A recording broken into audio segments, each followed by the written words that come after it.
Hello whisky fans, today I want to do a little video about chill filtration. So chill filtration you've probably heard of. It's really one of the modern boogeymen of the whisky industry, along with things like spirit caramel, also known as E150A colouring, the trend towards no age statement whiskies and lower ABVs. It's really seen by a lot of the whisky community as one of the pillars that are sort of hampering the quality of modern whisky. I would say that there are some others that you could probably add to that list, things like fermentation time, still temperature, washback material, as well as the way that whisky casks are stored in the warehouse. But these days it seems like chill filtration, artificial colouring, and age statement and low ABVs are really the four that people talk about when they're deciding if a whisky is craft or not, and when they're talking about the state and quality of modern whisky. So chill filtration is something that's been disputed for quite a long time now, probably not long after the invention of whisky discussion on the internet. People have been debating the merits of chill filtration, and I've kind of noticed that it's flared up a little bit more prominently lately, probably to do with the OSWA Online Scotch Whisky Awards, but it's actually something that's been going on predominantly for the last 10 years. And one of the things that really kicked it off was when, in around 2010, Ian Macmillan, who was the head of distilleries of Burn Stewart, changed all of the distilleries under his control, which is Bunnahabhain, Deanston and Tobermory, over to a new method of production, which was non-chill filtration and 46.3 ABV across the board. And that was a move that was universally met with critical acclaim. I don't think anyone could really argue that it was a negative move, and a lot of people were citing things like improved flavour and mouthfeel, and now a lot of people, myself included, really swear by non-chill filtration and non-chill filtered products as being the future of quality whisky. But probably a good place to start would be what actually is chill filtration. And to answer that question, I think you really need to go even further back to why do whisky distilleries chill filter their whisky? Now, the problem is, when you bottle a whisky below 46% ABV, or when you add water or particularly ice to a stronger whisky, you stand the risk of flocculation. And flocculation, to you and me, is a cloudiness or a haziness in whisky. The way around this is to filter the whisky. And you can do this simply by running your whisky through a filter without pressure, if you've got the time to wait for it, and without chilling the whisky, and that will naturally start to remove some of the fats and esters that separate out of the whisky at colder temperatures, and in particular at low ABVs. The reason for chill filtration is that by reducing the temperature of the whisky before you run it through the filters, you increase the viscosity of those esters and fats, and it just makes it a lot easier to pick up a higher percentage of those fats and esters as it passes through the filter. So chill filtration is just a more efficient and effective way of removing those haze-causing compounds.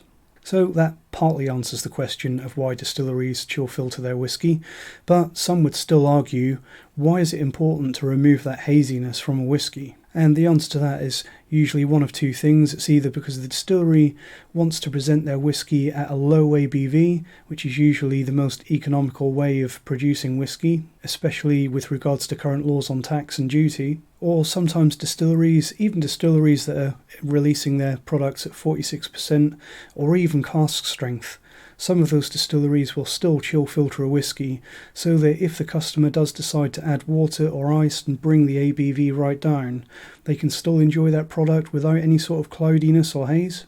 The theory being that customers will associate that haze or potential haze with defective low quality, although personally, and I think a lot of people would argue, who is actually seeing cloudy whisky and thinking that this is a problem? Especially when you consider what's happening in the craft beer movement at the moment. A lot of craft breweries are having a very successful time educating and marketing their customers that cloudy beer is flavourful beer. It does happen once in a while that someone will see a craft beer and think that the cloudiness means that there's something wrong with it, but I do get the feeling that the whisky distilleries, by saying that they have to chill filter because the consumer doesn't want a cloudy product, it kind of implies that whisky drinkers are less informed or less able to be educated than beer drinkers, and I really struggle to believe that that's the case. So we know what chill filtration is, we know why the distilleries do it.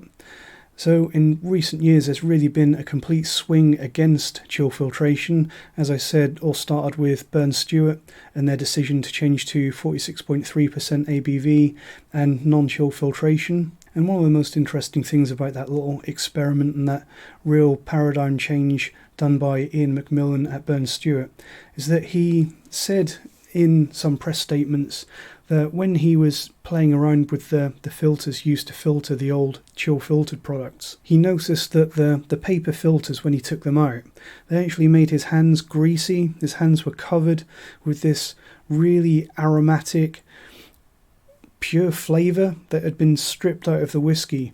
And that was really what got him thinking along the lines of, why should we be taking all of these compounds out of the whiskey when they smell so good? Surely it's something that should be left in the whiskey.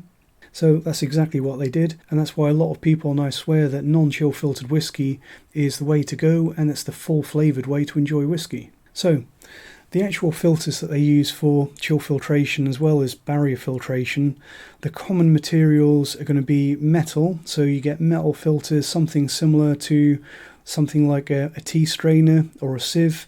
And the other common one is actually paper. They have these stacks of paper filters, and obviously takes quite a bit of time and a little bit of pressure, because you think that paper is not something that's obviously porous, so it takes a little bit of doing, especially if you're chilling your whiskey right down to the point where it's really thick and viscous. But with enough pressure and enough time, you will actually force a whiskey through these paper filters and strip the oils out. Now that's what really got me thinking, those paper filters, because it reminded me of something else.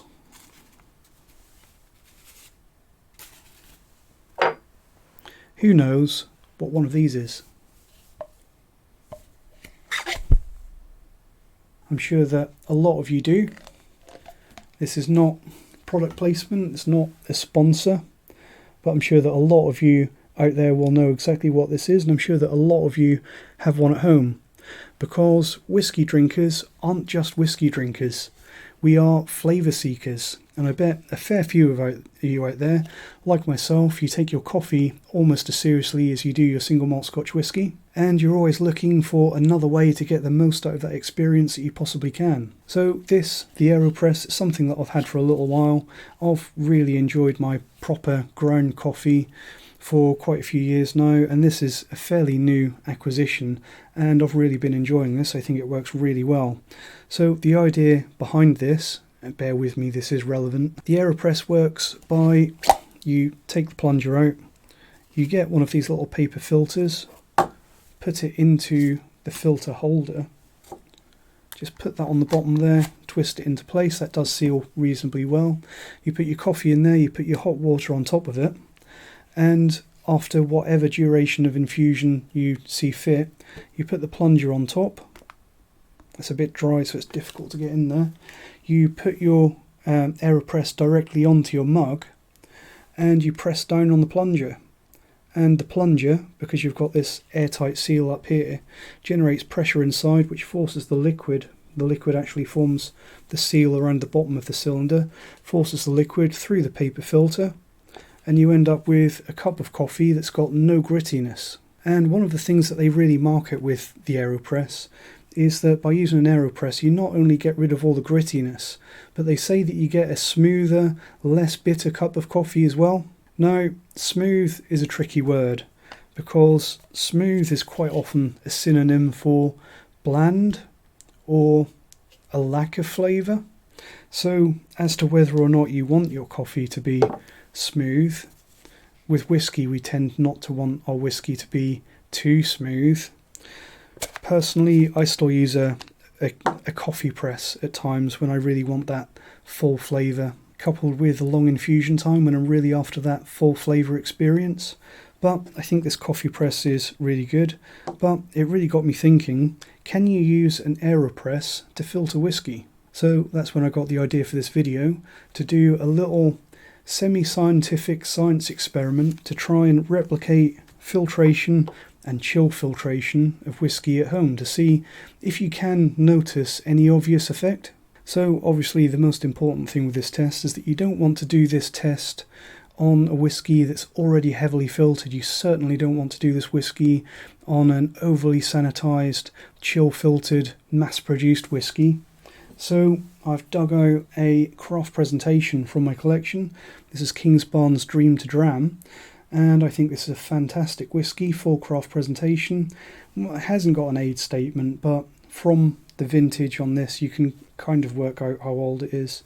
But it is 46% ABV, and it tells us on the label, I believe, but at least on the box, that this is non-chill filtered and natural colour. So I think this is going to be a good one for our test. I'm obviously going to use the Aeropress for the filtration and the chill filtration, and I've got 3 identical stemmed glasses here, and the test is going to be, I'm going to have one which is natural whisky exactly as it comes out of the bottle. I'm going to have one which is just regular filtered, so not chilled down, room temperature, which at the moment is around 20 degrees C. And then I've actually got a pre-prepared sample of the Kingsbarns in the freezer right now, so it's going to be at freezer temperature, and that's going to be taken out of the freezer and immediately passed through the Aeropress and the paper filter before it has a chance to warm up at freezer temperature to give us our chill filtered whisky. And I've also been thinking, I have pre-prepared these filters as well. You'll notice that they're a little bit crinkly, and that's because I've passed some boiling water through these to try and get any soluble compounds that might come out of this paper, because paper is not a perfect medium for things like this. It has a habit of flavouring things that pass through it. So I've passed lots of boiling water through these to try and get anything like that out before we do our test. And I've prepared 4 filters, and I'm planning to use 2 at a time to try and make sure that as much of the whisky gets trapped in there and we get a proper filtration. So let's load our first papers into the filter holder.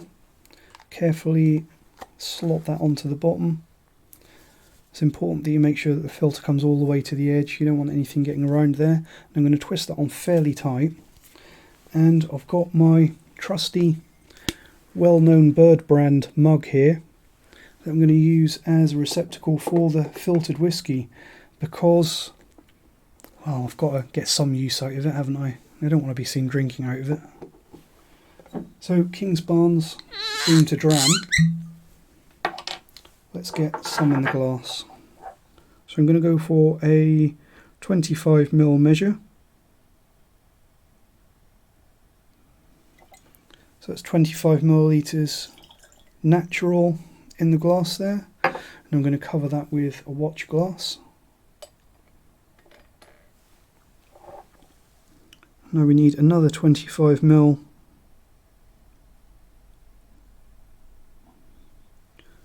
for the normal filtration.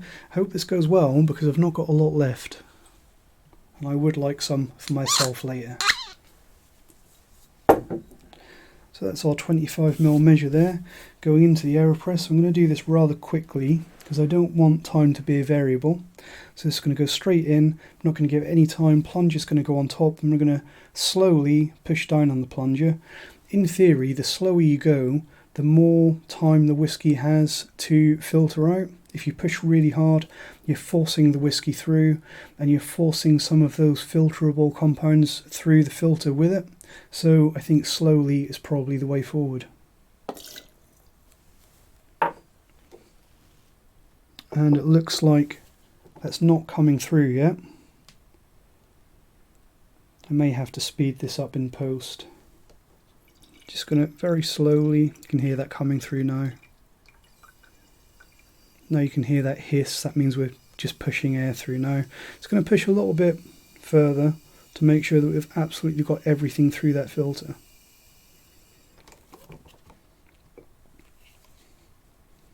I'm just going to break the seal on there so I can pull the plunger out without sucking the filter paper up.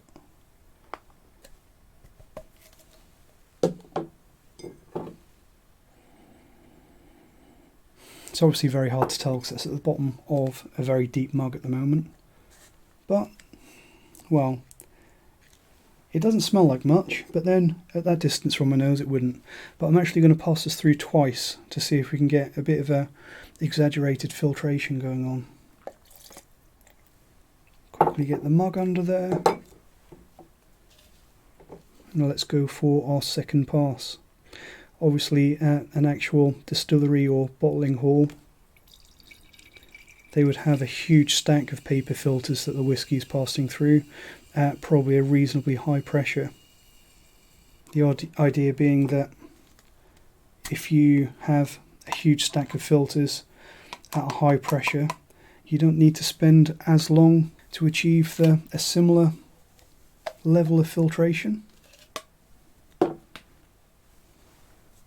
So let's get that in the glass. I've probably lost a little bit of this because it's going to stick to the filters.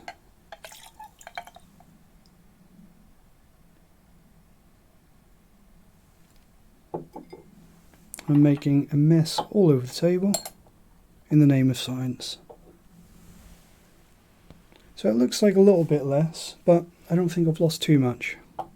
So now that that lid is on there, I can go and get my pre-chilled sample from the freezer back in a moment.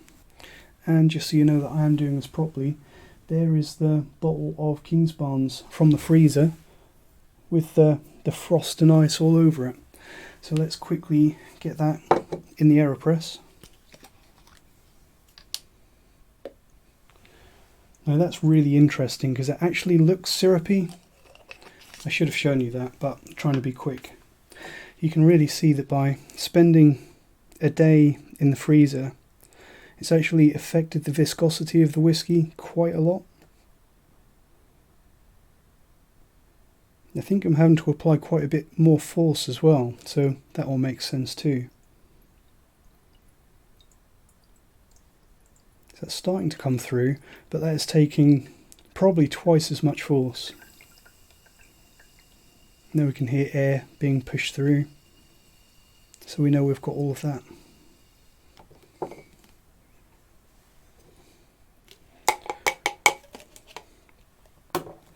Hopefully that's still going to be running around like syrup in the glass so I can show you.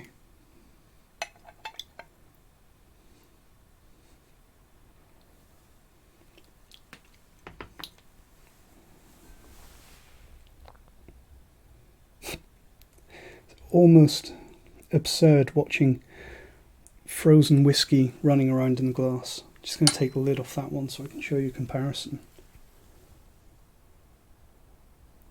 You see the difference in how they move around, even how it feels in the hand moving around in the glass. It's very alien, almost feels heavier.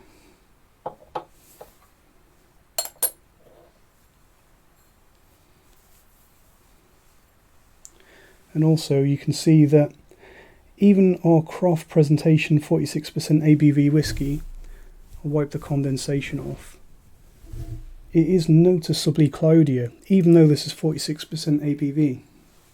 For anyone that's interested, I would say that if you're after whiskey on the rocks, if you want a cold glass of whiskey for a summer's day perhaps, or if you're just in the mood for that sort of thing, don't bother with ice.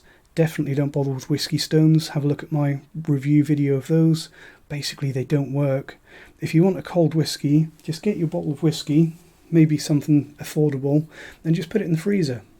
Being a high alcohol content spirit, it's not going to freeze in the freezer, but it's going to chill it enough that after you take the bottle out and pour yourself a couple of glasses, it's still going to retain that fresh and coolness. Much better than something like ice that's going to dilute and spoil your whiskey. So I think now, in the interests of science, I should really leave this one to warm back up to room temperature, which probably isn't going to take that long.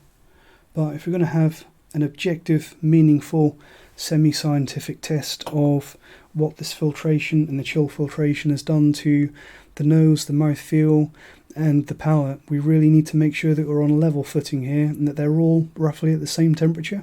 So I'm going to take a little break here, which I'll edit out with the magic of YouTube, and I'll see you in a moment. Right, here we are. So I've actually left those for quite a long time, probably about an hour, because I really don't want any of them to be identifiable because they are freezing cold, and I don't want any of them to come across as muted simply because they are that cold, because obviously temperature has a chilling, sort of nulling effect on the aroma, especially the nose, but also the palate of any whiskey. So here goes. I think probably the important thing to start with is, can I tell the difference between these three whiskies? So I'm doing my best to completely empty my mind, something that I do like to do, very underrated pastime, while I shuffle these whiskies. So I have no idea which is which anymore. Just knock the lid off that one. So I think probably remove the lids from all three, and let's have a nose.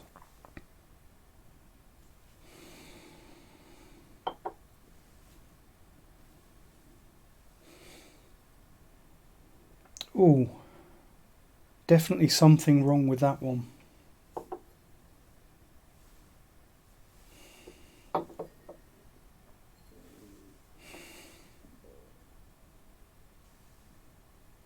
That one is dead, basically dead.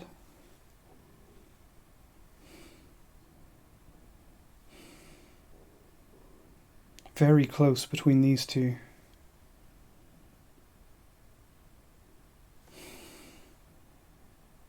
So the fact that it's close between these two and that one definitely seems like there's something wrong with that. I'm going to guess that this is the chill filtered one. And the effect of the room temperature filtration, I would guess, has been less, and it's closer to the natural whiskey as it is. Obviously, Kingsbarns will almost certainly do at least some sort of filtration. We know that it's non-chill filtered, but they've almost certainly at least put it through a coarse filter just to get rid of any particles from the barrel. I think out of these two, it's very close, but I think this has probably got a little bit more flavour on it, on the nose. This one just seems a little bit more intense, a little bit more juicy, a little bit sharper. It's retained a little bit more of that juicy lemon, grapefruit, lovely malty and slightly sharp spiritiness that is something that I really love in Kingsbarns. That's definitely my favourite. Of course, we could have a serious plot twist here, and we find out that the one that's been through a filter has come out better, that it's accentuated something in some way. Maybe if it masked certain flavours, it could highlight some others, and it could actually improve it. Very, very unlikely, but it's possible, and that's the importance of doing these things blind. So this one just seems a little bit less than that one. Whereas this one, there's no sharp fruitiness to this one, or at least not to the same extent that you've got in these other two. I'm getting a really strong note on the nose of this one of sort of vanilla marshmallow. It's a little bit of a vanilla bomb now. Very light. Let's have a little sip from each. So I think this is the natural one.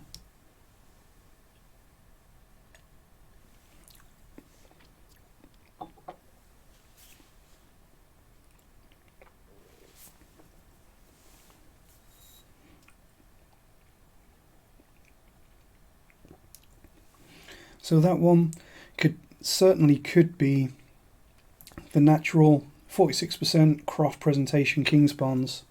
If it's not, then whatever we've done to this one has not made a huge effect.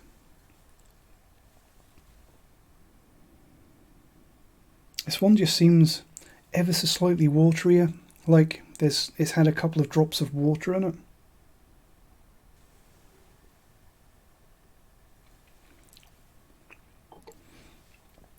I'd actually say that if this is the one of the filtered ones, it's made more of a difference on the palate than the nose.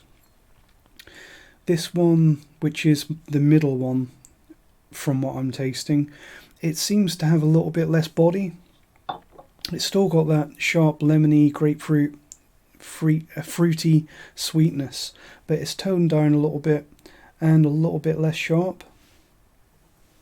Interested to try this one because I think this is the chill filtered one. It's definitely more muted on the nose. Very vanilla-y.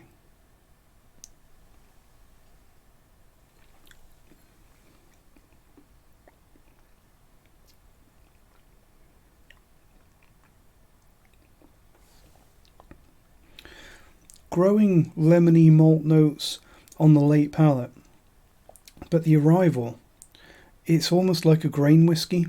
It's made it sweet and very, very refined. Vanilla bomb on the nose.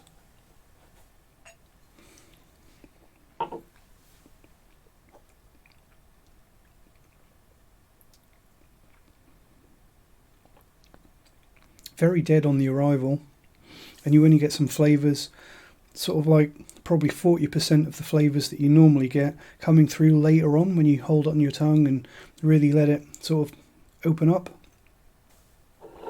So I think this is natural, and it is.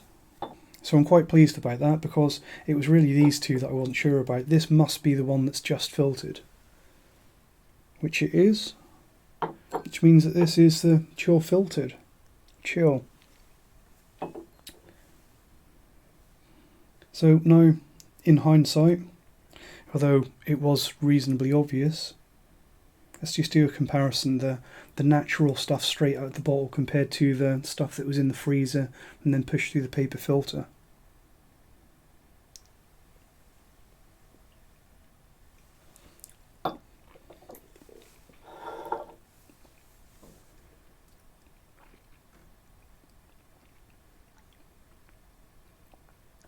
I've obviously said it before, but Kingsbarns is such a phenomenal single malt for such a young age.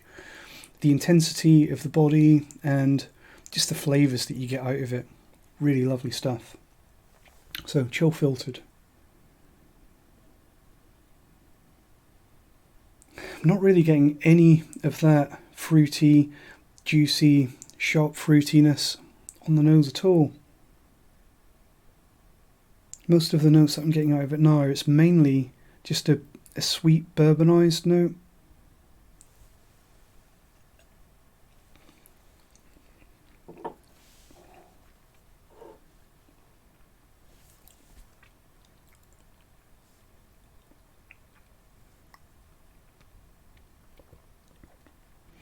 And as per before, the palate probably isn't as, on the chill filtered one, the palate's not as impacted as the nose, but that's mainly because if you hold it long enough the flavours start to creep in, but it's really noticeably dramatically muted. It's interesting that a lot of the flavours that have remained intact, they are some of your more boring sweet vanilla, mainly sweet vanilla and just a undefined sweetness. It's really lobotomized this whiskey. It's just taken all of the top notes, all of the complexity, and toned it down to the point where it's hard to find anymore. So that is actually quite a lot more conclusive than I anticipated. To be honest, that's really quite shocking. I did actually have another test lined up, because I half expected that this wouldn't have a clear effect, but in case it wasn't conclusive, I have this one here, which is the Ardbeg Uigeadail. So this is another, it's a very high strength whiskey, 54.2%. And hopefully, if I remember rightly, if we have a look at the label, distilled and bottled in Scotland, non-chill filtered. So very high strength, no age statement sadly. We know it's non-chill filtered. We don't know if it's natural colour. I think that I would almost bet money that this is natural colour, but it's that usual situation with a lot of Scotch distilleries that they seem to do a craft presentation, but they can't be bothered to tell us the full details. But yeah, I think this stuff would be another good test. So in true Blue Peter style, here are 3 that I prepared earlier. So I've got natural, filtered. I don't actually know if you can see any difference between the two. Might be an interesting experiment to add some water to a couple of these, bring the strength down. And this is the chill filtered one.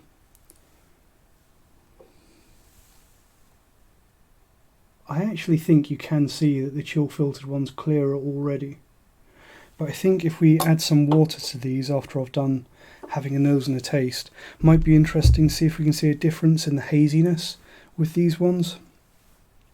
So, as before, doing my wonderful job of randomly mixing these, trying not to think about what I'm doing, because I'm trying not to know where I've put the glasses.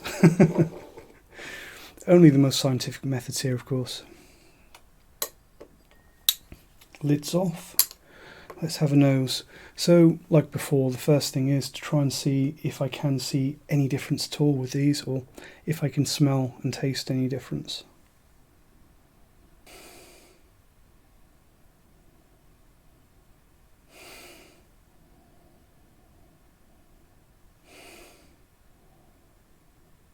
So out of those, I'm getting a little bit more fruitiness, and this one is a little bit warmer on the nose. And by warmer, I don't mean temperature. Warmer as in more warming.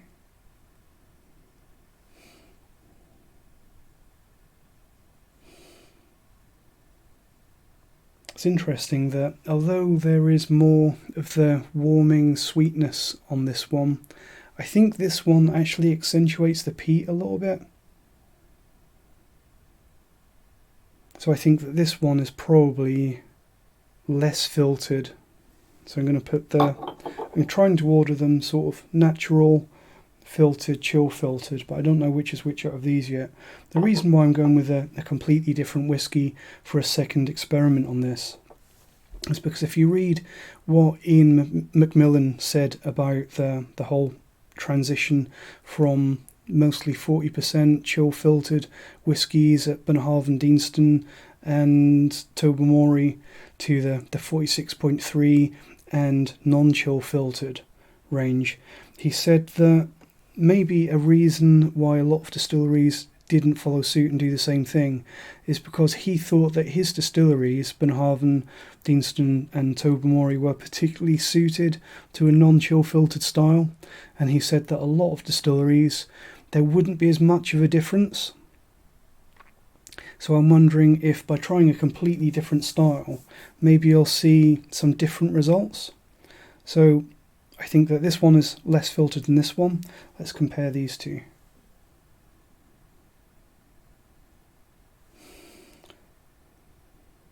Ooh.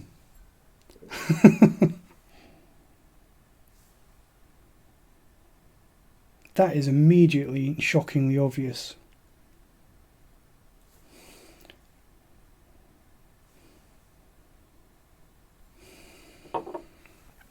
On these two, that's close-ish, but on first sniff, these are basically the same. But giving it a little bit of time, I can see that this one is a little bit bolder.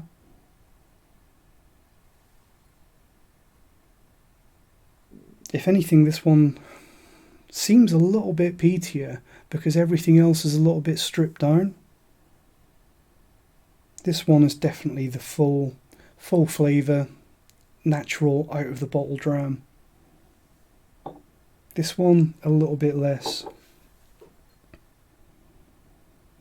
But this one, there's nothing there.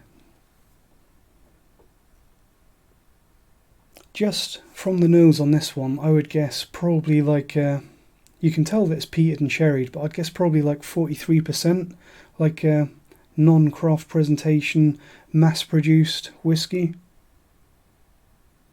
Which is quite shocking because all of these are 54.2%. So just chilling the balls off this one, then forcing it through that paper filter, has really killed it a lot. And I know what you're going to say, that it's been in the freezer, it's still cold, but I've given this one a long time to warm up. They are all at room temperature, all the same temperature, but this one is very noticeably something wrong with this one.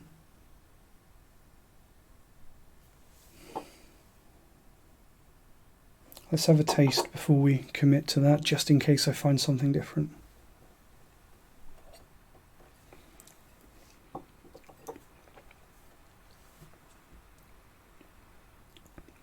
Actually really enjoy that. This is the first bottle of Uigeadail that I've bought in quite a long time. I think that they're very... I haven't reviewed this yet, so I probably shouldn't go into it too much. But the early bottles were really good. I think the quality went down a little bit. In my opinion, in recent years, it's gone up a little bit. It's a really nice whiskey. Let's try this one that I think is the filtered one.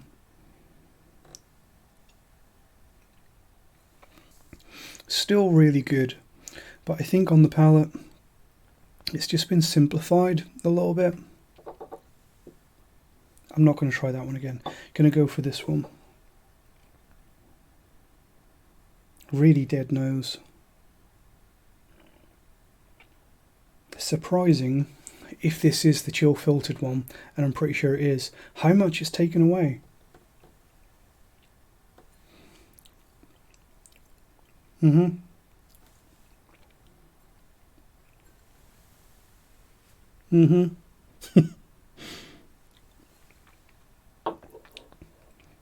That one is the one that, as before, I was most confident that that is the chill filtered one.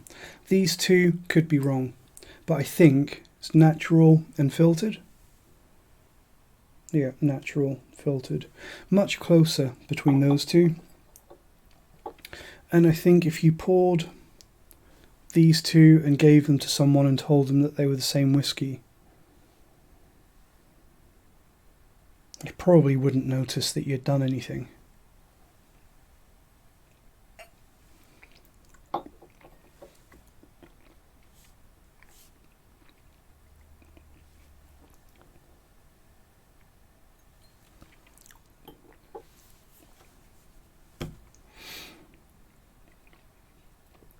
Not a huge difference, but you've definitely lost something in the one that's been through that paper. But this one, very dead nose. You haven't got the spiciness, you haven't got... Most of the peat is gone. You're left with a rather indistinct sort of red fruits, dark fruits, sweetness, a little bit sort of a cherry note.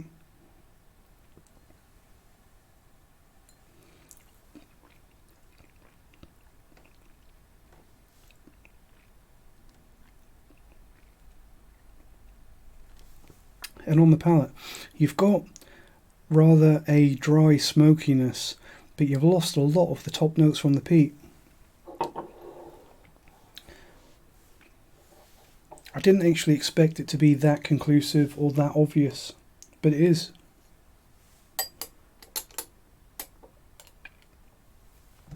So what have we learnt there? Chill filtration has been demonised by millions for at least 10 years, probably much longer, and for good reason. In my semi-scientific science experiment here, basically concluded that if you, well, even in my non-scientific test with the coffee filter paper, I was a bit concerned that there wouldn't be much difference at all, that it'd be very hard to tell, but it's quite clear.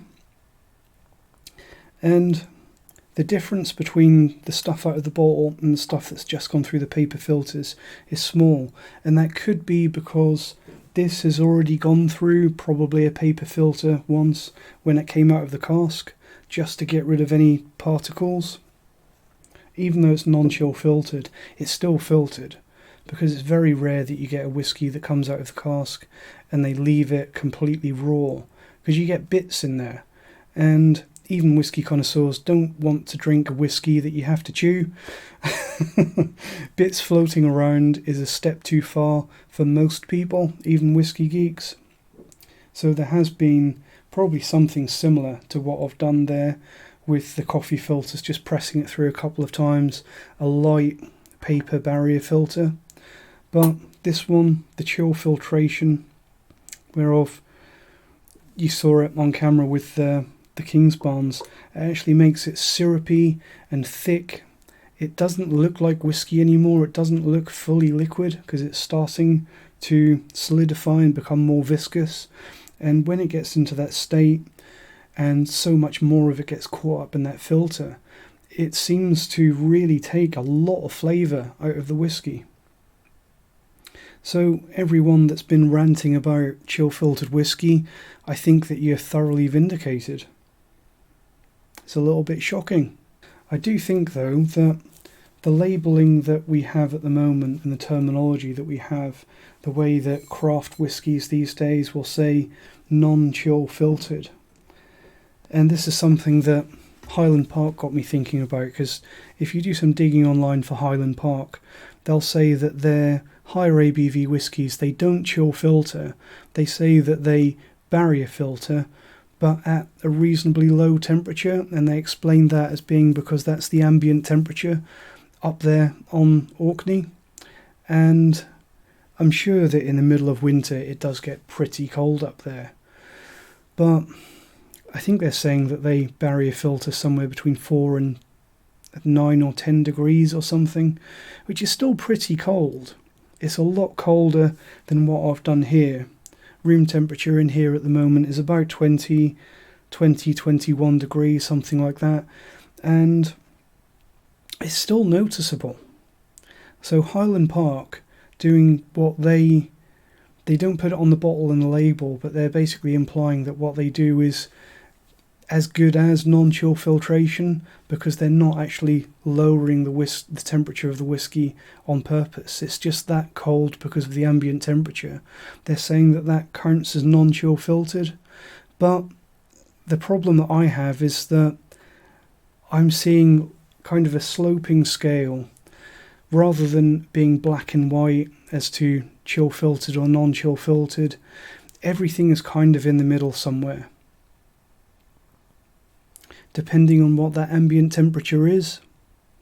It's kind of like the situation that we've got with single cask whiskey and cask strength whiskey, the way that those terms aren't clearly legally defined.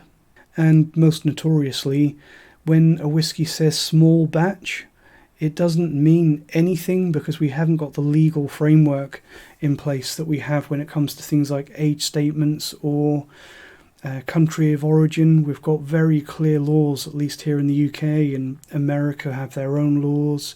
Japan is starting to get not laws but guidelines that stipulate what they can and can't say on the labels. But when it comes to things like cask strength or single cask or small batch, the producers are kind of allowed to interpret that however they want. And I think there's a degree of that when it comes to non-chill filtered whiskey. And I shouldn't have put my hand there because I'm not blaming Ardbeg, but I think that it needs to be clearer. It should be more legally defined. It would be really nice if one of the producers or one of the big four companies, and it's not going to be Diageo, but if one of them could come up with a new standard for non-chill filtered whiskey that says that it has to be at least this temperature, because there's a lot of variables in there that can affect how harsh your filtration is, apart from whether or not you control the temperature down deliberately. Just a few that I can think of off the top of my head. Are your filters paper, or are you using metal filters? How many filters are you using? Is it one paper coffee filter like I've used here and seen quite a dramatic effect, or is it an entire stack of paper filters that you're forcing the whiskey through? How coarse are your filters? Because you can have a very, very coarse metal mesh that blocks almost nothing. It just blocks chunks of cask that may have got through but doesn't actually take any of the flavour out. Or it could be a very, very fine paper filter. how often do you change your filters? Because even if you have a massive stack of filters, and I've seen this in industrial applications, if you have a huge stack of paper filters that does a very good job of filtration, if you don't change those for several months, they effectively stop working because they just clog up and you get paths where the fluid can pass through, and you effectively aren't doing any filtering anymore because the filters are saturated. There's also the matter of how many times are you passing through the filter, because you could have a very, very coarse filter, and if you pass through it 100 times, you could end up taking out the same amount of flavour as you would with a chill filtration. And related to that, how much pressure do you apply? How hard are you pressing it through those filters? All of these things are things that mean that non-chill filtered is not as black and white as we like to think it is. But saying that, my little rant about how non-chill filtered is not as strictly defined as I'd like it to be. The results from the tests that we've done, or that I've done here today, are pretty conclusive that filtration is not good. The more limited and coarser the filtration that you apply to a whiskey, the better, because it really does leave the flavours intact. And I've got an article from Bruichladdich that I'm going to link below, which is really good. It explains all of this in much more technical detail than I'm capable of doing. But on top of that, the main thing that I think I've found here is that chill filtration has the potential to affect a whiskey in incredibly negative ways. I'm actually quite genuinely shocked, because I didn't do this test before I started doing this video. Beautiful. That one, it's like you've got a cold. It's like that's the full thing. And it's dead. Really shocking. Anyway, hopefully some of you real whiskey geeks out there have found this as interesting as I have, and I really encourage anyone out there that's got an Aeropress, or even if you've just got coffee filters, if you set up some coffee filters in like a V60, or even just stuff them in the top of a mug and drip some whiskey through. You guys can do your own experiments with this. You can put a sample of the whiskey in your freezer for, say, a day. That's what I did, so the temperature really gets down there. And try some out of the bottle, try some that's just been dripped through a filter, and try some that's been chilled and dripped through the filter. And I think that you'll be really surprised, as I have been here today, of the differences that you can get just from doing these things that a lot of these companies tell us is minor and doesn't have an effect on the flavour, because it does. Thank you all for what is probably going to be quite a long-winded video. Thank you for anyone that made it all the way through, and I'll see you next time. Cheers.